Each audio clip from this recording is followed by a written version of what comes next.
The very first variety we have is the Achilles. We have two varieties of these. The very first is seduction. It grows well in the zone 3 and 8. It likes moist but well-drained soil. Plant this directly into the sun.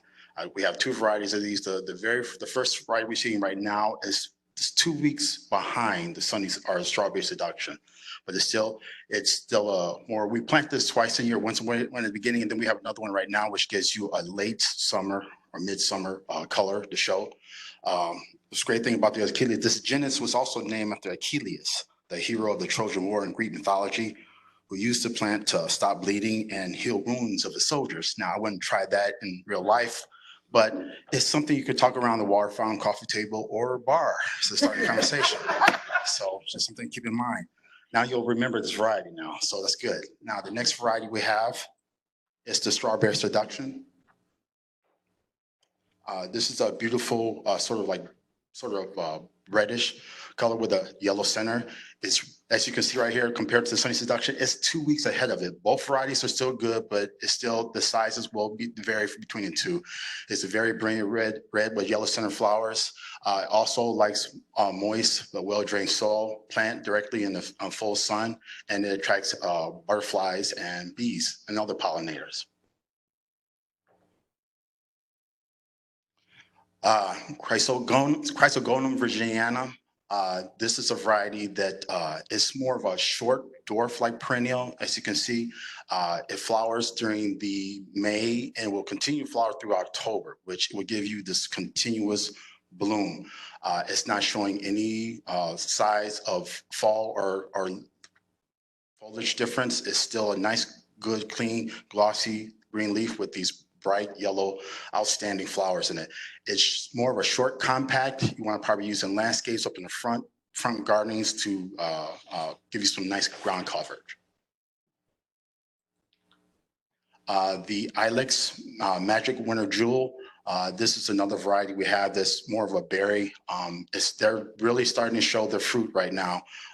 This one what's great about these, that sometimes you could, for those who likes doing arts and crafts, this is a variety that is more known to, they would take the stems, trim them, and they would put them in vases or vase, and they would put water in them, and they will stay like this for a couple of weeks. For something to give your house a little attraction for arts and crafts. It's a nice tidbit right there. I thought that was really nice. But like I said, we have three varieties of these. The very first variety is like the Magic Winter Jewel. The next one, we have the Daydream, Magical Daydream. This is another one that's got some really outstanding fruits. This one is more of an orange berry, a lot of tiny clusters, but once again, it's another variety, as you can see in the side picture, that they use it for home attractions for those who like doing arts and crafts. It tolerates clay, wet, soggy soil. It's one of those things that it just berries during this time of season, more late summer and going up into fall. And last and final of the variety we have for this is we have the Ilex Magical Showtime. This is another one. This also is a great attraction for arts and crafts, but also this one is more of like a more orange berries. It also tolerates clay and wet, soggy soils.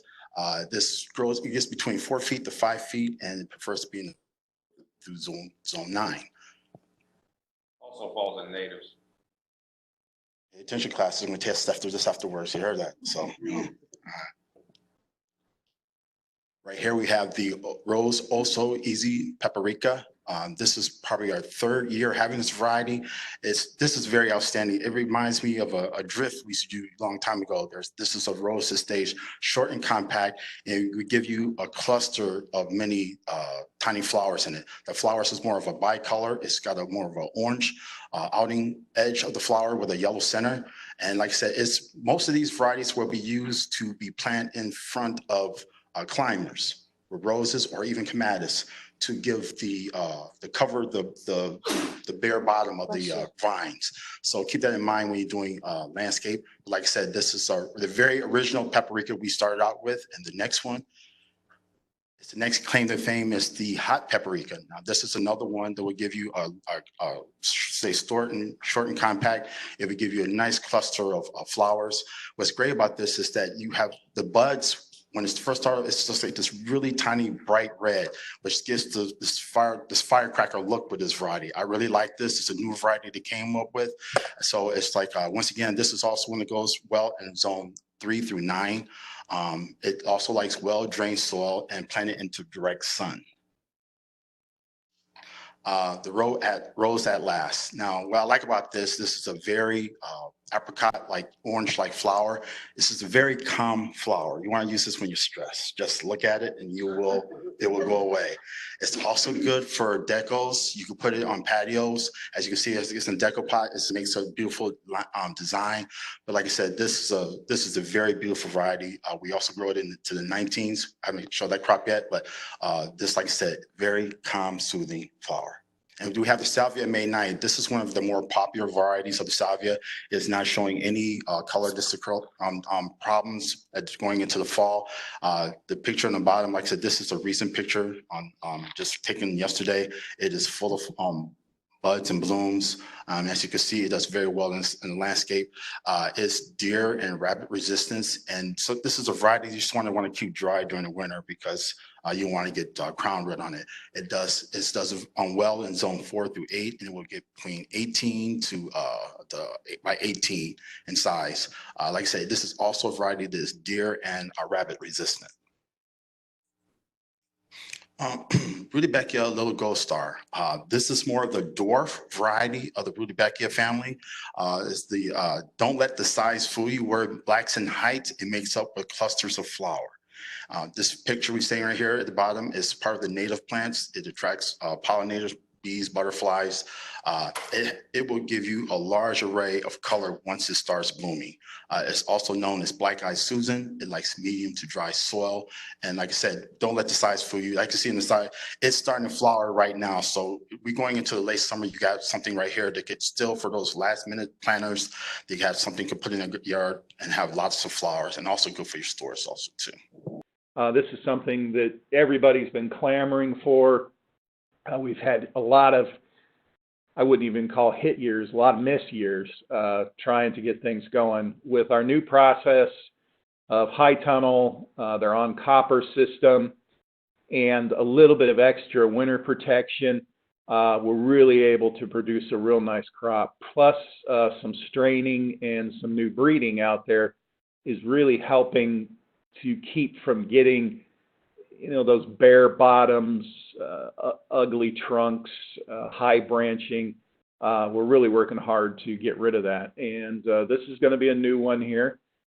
This is sugar and spice. This is Carlisi, and it's doing very well. It's definitely a huge improvement over straight Carlisi. We really see that. You can see there in the branching structure how that plant is growing. Carlisi is definitely a sticky grower, straight Carlisi, and it's proven to be difficult. A lot of trimming we got to do, but this one here has a great natural shape. Still have that Carlisi fragrance and flower, but just a really nice structured plant. So those will be coming on. Those are in the first look program, right, Danny? So first look rules will apply to this come spring. So make sure you're watching for that, but great new plant. Now we go to straight Carlisi. I don't really want to throw it under the bus, but you can see here how the branching is different, how it's a little more upright. It takes a lot of trimming to get it that full, which we've done, and we spend the extra time. But great looking crop of Carlisi. I would say one of the best crops out there compared to anybody, especially when I've been traveling here and what I've seen. So great crop of them, good quality. We got 1,500 plus available. I mean, basically we're going from, what do we have, Cheryl, a couple hundred last year? Yeah. So it was just a handful. Now we got 1,500, and they look like that. It's wonderful to see these houses. They're over at Dar Road South. If you're out and about, you just look down the house, and we got a full house looking like that. So go to the next one. That's a 5. So we got a 5. we got a 5 gallon. The 5 gallons are going to be a little on the small side this year. They'll probably finish out okay. They're still flushing, but they're just going to be minimum. So we got a little bit of an issue we want to show you. We got a 3 gallon that's probably going to be about the same size as the 5. The 3 gallon is exceeding its original spec. The 5 gallon is making the spec. So long story short, I would go towards that 3 as long as they hold out. Be careful on overselling the size of the 5.